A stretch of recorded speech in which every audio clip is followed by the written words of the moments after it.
Hello and welcome to Module 8, Legal Aspects of Teacher Evaluation. My name is Brian Forbes, and this presentation is made for EDL 851, Supervision and Evaluation of School Personnel.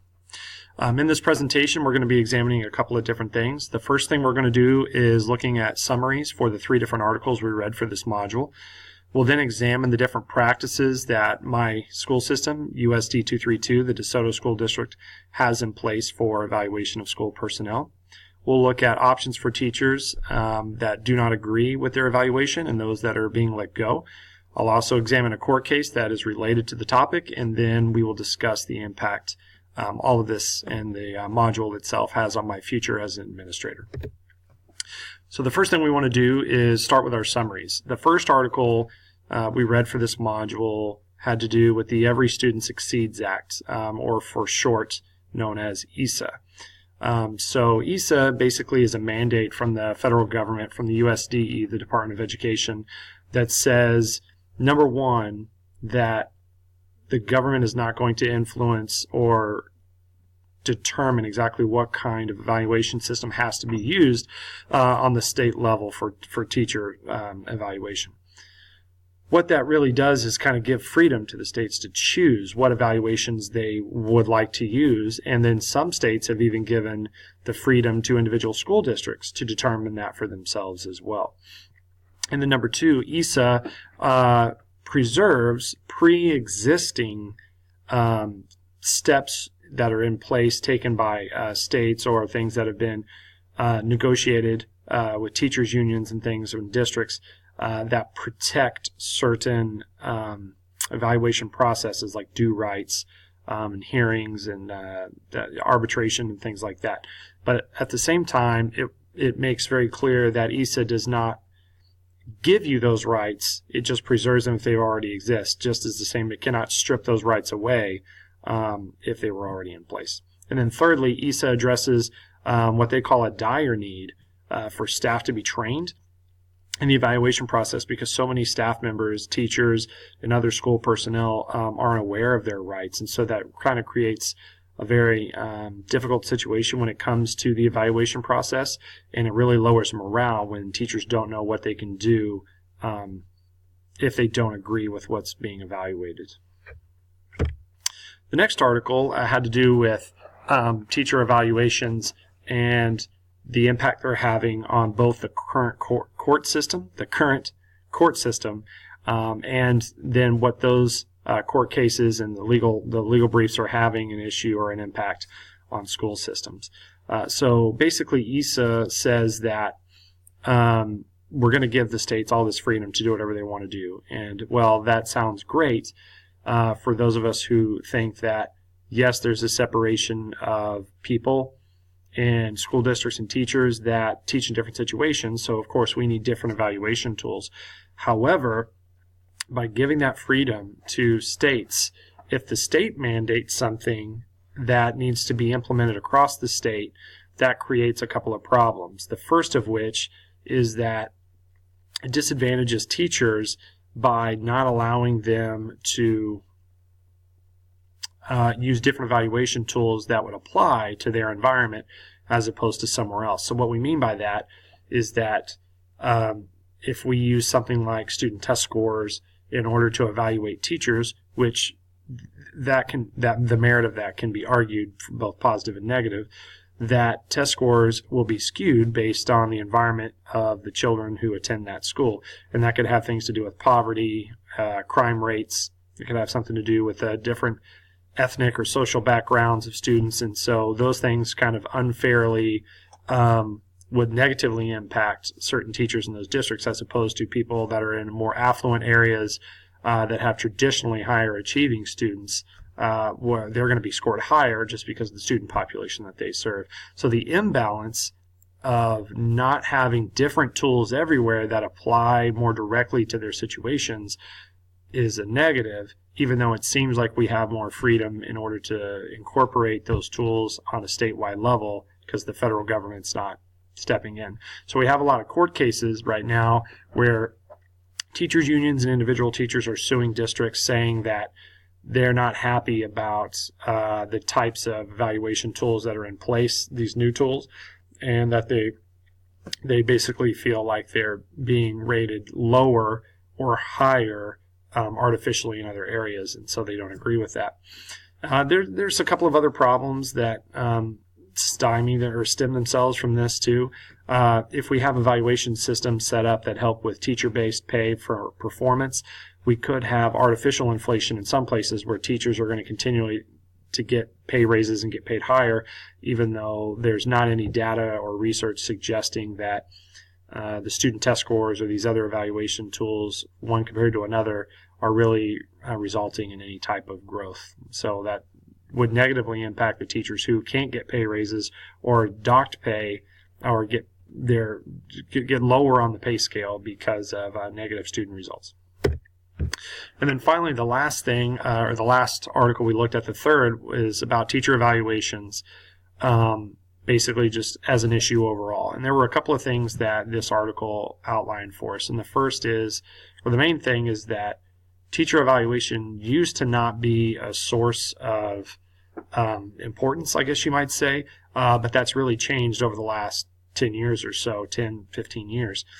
And so some of the concerns are that we have research that we never had before that backs up that there are certain tools that can be used that do a better job of measuring teacher evaluations or teacher effectiveness than some of the old tools that we used in the early processes when teacher evaluations actually first became a thing.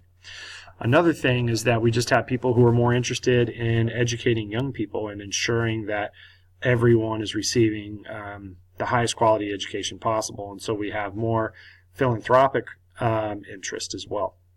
The third thing here is that we have advocacy groups for people of different race, ethnicity, religion, socioeconomic status, political party. These people are pushing their own agendas that have to do with their voter base or their religious base or whatever it is that they're giving consideration to. Another thing is just political pressure in general. We have people who are lawmakers in the state and the federal level that they're receiving a lot of pressure from their constituents about getting results in schools because they've seen some results in different parts of the country go down, and so they're looking at ways to combat that just simply so that they can continue to garner votes probably. The bad thing about this is that while we have all of this extra interest, that it has pushed changes, but changes can be very good. They're not always bad. But in this case, with all these changes, we just simply aren't getting the data back that says we are actually increasing teacher effectiveness. If anything, this article shows us that even though with the new tools that supposedly are supposed to increase feedback, both in time and quality, and increase the reflection period and things like that for educators, we just aren't seeing that the scores are any higher or any lower than what they always were when it comes to teacher evaluations. All right, so looking kind of in a combination with those three articles back to my school district here, USD 232. Basically, our evaluation's fairly simple. We've got three different categories of people. We call them A's, B's, and C's. A's are our new hires 1 and 2 years into the district. And then we have B's who have been here years 3 and 4. And then we have C's who are 5 years on. Now, when we evaluate, the A's have to be evaluated once a semester, so that's twice a year for both years. And then B's have to be evaluated once a year for years 3 and 4. And then when you're a C, 5 years and more experience in the district, then you can only be evaluated once every 3 years is the current protocol for our district. Kind of like we've looked at in some of our past modules, my district does break down the observation or the evaluation system into 5 parts. We have the pre-observation, the observation, the post-observation, the summative meeting. We do offer a 5th, but it's not necessarily required, but my building has that. That's the only reason I didn't include it in the slide, which is the kind of the meeting to reflect upon the whole process.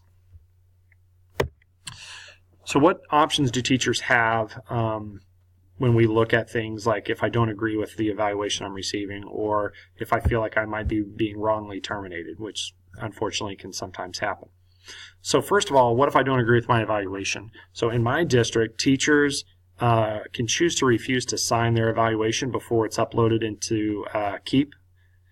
if they don't sign it, it doesn't mean that the evaluation won't be added in. But what they can do is, within 10 letters, they can write a letter to be included into the KEEP system for their evaluation that offers a rebuttal. So basically the educator's opinion on what they think happened and why they think they're being unfairly evaluated or what is being distorted here. If the result of the evaluation is for a plan of improvement, our teacher can also have a representative that comes with them from then on out to all the meetings that have to do with that plan of improvement. So check up for lesson planning and growth measures. Excuse me. If a teacher, however, thinks as a result of these evaluations that they then are being let go or fired, and they think it's unjust, what can they do? Well, here in Kansas anyway, the state legislature has eliminated teacher tenure. This happened back in 2014, but our district does have a contract with our teachers union that they negotiate every year or renegotiate every year, both for salary and for due process. So we do have that included into our contract. However, A's and B's, the 1 to 4 year range of teachers in our district, are not guaranteed due process. They're considered probationary. The C's, however, do have a process kind of similar to the letter where if they receive termination notice, they can then file for arbitration within the first 10 days. If they file for arbitration, they'll meet with an arbitrator with their representative if they so choose to have one, where after going through a testimony type session where they can call witnesses or provide evidence of what they feel is the wrongdoing in this situation, the arbitrator then will take their findings and give it to the school board, who then has 14 days to issue a final determination of whether you will be let go or not. Okay, so real quick, I did look up a legal case here. I won't read the whole thing to you. You can read through that if you'd like. But basically, in a nutshell, we have this teacher who gets in an argument with another teacher. Well, that teacher happens to be the wife, the one who is in the argument happens to be the wife of the superintendent. So the first teacher who is in the argument that gets in trouble basically is told that they are bullying the other teacher, and she gets in trouble for that. Well, there's kind of this big problem where she has to go to the school board, and there's a lot of people, support from the community and students and other teachers that say this person didn't do that. Yes, they had a miscommunication. There was some arguing, but there was none of the other things ever happened.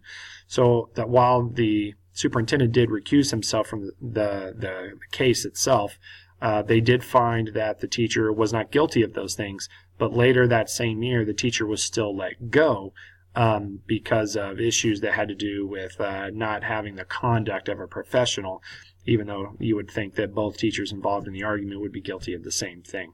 So she files suit. They go through the court case. Basically, the judge finds that while the defendant, the teacher who was in the argument who is being let go, does bring up some points about some vague wording and the way that they may or may not have informed her of her termination and the reasoning. It doesn't clearly outline in her contract or her teacher handbook that some of that information had to be laid out to her in the way that she argued she didn't receive it. And so in this case, we have kind of two examples. One, we have the teacher who goes through the proper channels because she knew what she could do, what she was able to do. But we also have the district side, which was able to protect itself by having all of that laid out clearly in its handout and contracts for its instructors on what the case would be for why and when people can be terminated. And then lastly, just real quick, looking at what is the impact of all of this module on my future as an administrator. First of all, it's really telling me that I need to keep communicating with HR all the time, no matter what I have issues with, or if I have questions or there are concerns about staff members, I need to contact my district office. Number two, I need to keep researching legal matters. I need to be up to date on what the current laws are and then staying aware of current events, what's happening around me and how might that impact my school. And all of that together will help me decide on what kind of professional development I can give my staff, my administrative team, so that everyone's aware of their roles, their responsibilities, and their rights. When everyone knows all of these things, we have a much better working environment.